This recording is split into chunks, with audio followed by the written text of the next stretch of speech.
आप सभी का एक बार पुनः आयुष ऑनलाइन क्लासेस में स्वागत है। सबको नमस्कार, गुड मॉर्निंग, जय हिंद।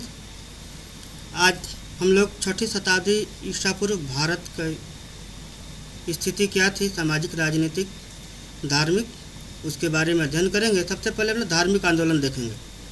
6ठी ईसा पूर्व में छोटे छोटे जनपद बड़े राज्य बनने की होड़ में संघर्ष करते रहते थे। हम लोगों ने वैदिक काल में देखा था कि छोटे छोटे जनपद थे और उन जनपदों से जो है बड़े बड़े राज्य बनने के लिए होड़ प्रारंभ हो गए। प्रजा अपने आप को असुरक्षित महसूस करने लगी थी। पुराने समय में जन के लोग एक दूसरे की मदद एवं आपस में भरोसा करते थे। यानी कि वैदिक काल का जो प्रारंभिक युग था, उस समय के लोग जो है एक दूसरे की मदद एवं आपस में भरोसा रखते थे। जो 6ठी शताब्दी ईसा पूर्व आते आते ऐसी बातें लगभग समाप्त हो चली थी। अब ज़्यादा से ज़्यादा लोग पैसा कमाने के लालच में एक दूसरे से झूठ बोलने, एक दूसरे को ठगने और धोखा देने लगे थे। वर्तमान में भी ऐसी स्थिति जम के हो रही है। लगभग पूरी स्थिति ही इसी ढर्रे पे चल रही है, वर्तमान की स्थिति भी। वैदिक काल के अंत तक धार्मिक क्रियाकलाप कठोर एवं खर्चीले हो गए। यज्ञों में पशु बलि, चमत्कार, ढोंग ढकोसला का बोलबाला हो गया। वेदों की संस्कृत भाषा जन सामान्य के समझ में नहीं आती थी। वर्ण व्यवस्था कठोर जाति व्यवस्था का रूप धारण कर चुकी थी। पुरोहितों के द्वारा पूरे समाज को ऊंच नीच जाति में विभाजित कर दिया गया था। यहाँ पे वर्ण व्यवस्था हम लोगों ने वैदिक काल में देखा था कि पूरे मानव समाज को पुरोहितों द्वारा या आर्यों द्वारा 4 विभागों में विभाजित किया गया था। ब्राह्मण, क्षत्रिय, वैश्य, शूद्र। ब्राह्मण जो पूजा पाठ का कार्य करते थे, शिक्षा का कार्य करते थे। क्षत्रिय जो युद्ध लड़ने का कार्य करते थे। वैश्य जो है व्यापार का कार्य करते थे। और जो शूद्र चौथा वर्ग था, वो आर्यों द्वारा युद्ध में साम दाम दंड भेद के द्वारा हरा दिया गया था। उनको पढ़ने लिखने, संपत्ति रखने का अधिकार से वंचित कर दिया गया था। तो वही पुरोहितों ने 6ठी शताब्दी ईसा पूर्व आते आते पूरे समाज को ऊंची तथा नीची जातियों में विभाजित कर दिया था, जो हमारे भारत के ऊपर आज भी एक कलंक बना हुआ है। उपरोक्त कारणों से समाज में पूर्णतः असंतुलन की स्थिति आ गई। ऐसी बदलती परिस्थितियों में लोगों के विचारों में बड़े बड़े बदलाव आ रहे थे। सभी लोगों के मन में तरह तरह के यह सवाल उठ रहे थे, जैसे यज्ञ क्यों करना चाहिए? क्या चढ़ावा चढ़ाने से मोक्ष प्राप्त होता है? क्या वास्तव में सब कुछ पूर्व निश्चित है तथा ईश्वर ने तय किया है? क्या अपनी स्थिति बदली नहीं जा सकती है? ऐसा क्या है जो कभी नहीं मरता? मरने के बाद क्या होता है? क्या तपस्या करने से तपस्वी अमर हो जाते हैं? इस तरह की बातें लोगों के मन में उठ रहे थे। इन जिज्ञासाओं के लिए उन दिनों लोग जंगलों में आश्रम बनाकर रहते थे।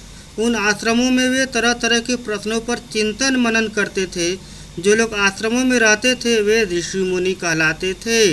इन ऋषियों ने मृत्यु के बाद के जीवन के बारे में चिंतन कर बताया कि आत्मा कभी नष्ट नहीं होती है, आत्मा ही बार बार जन्म लेती है। कठोर तपस्या के द्वारा इसका ज्ञान होता है।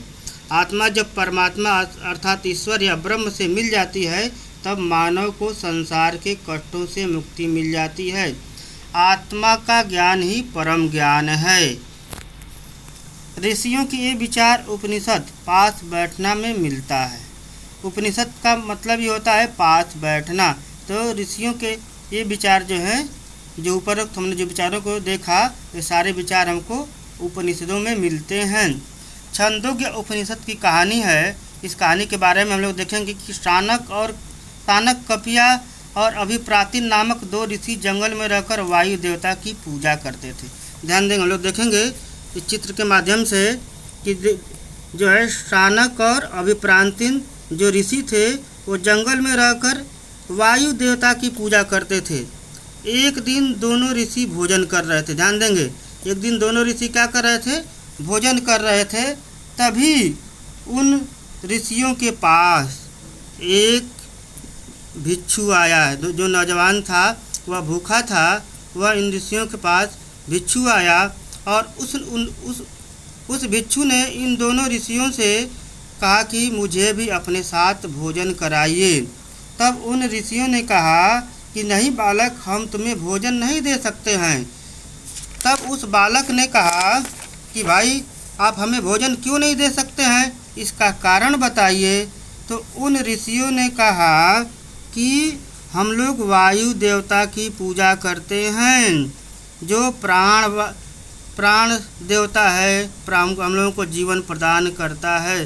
तब उस बालक ने कहा कि तब तो आप जिस देवता की या जिस प्राणवायु की पूजा करते हैं वह तो पूरे ब्रह्मांड में व्याप्त है, और उसी वायु के द्वारा सभी पशु पक्षी जीव जंतु सभी मनुष्य साथ कह सकते हैं कि इस पृथ्वी पर निवास करने वाले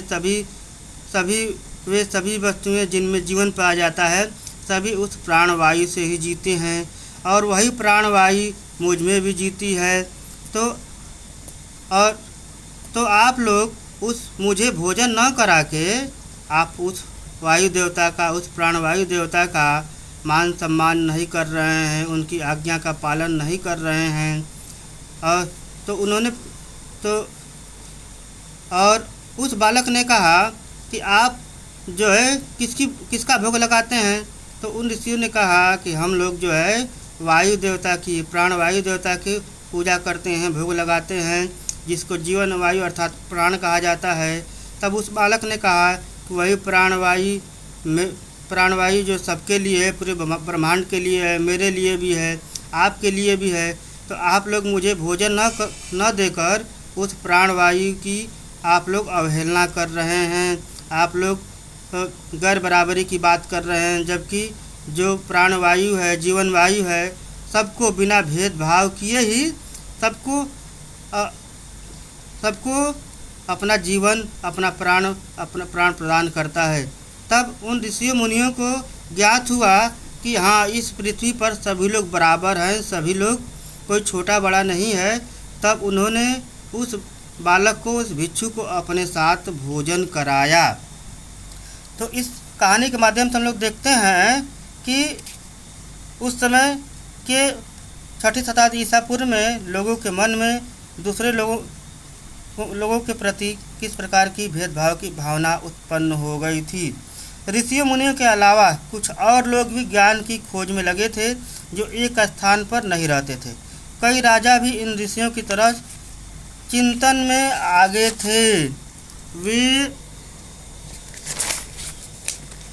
वे घर त्याग कर गांव-गांव, जंगल-जंगल, शहर-शहर घूमते रहते थे।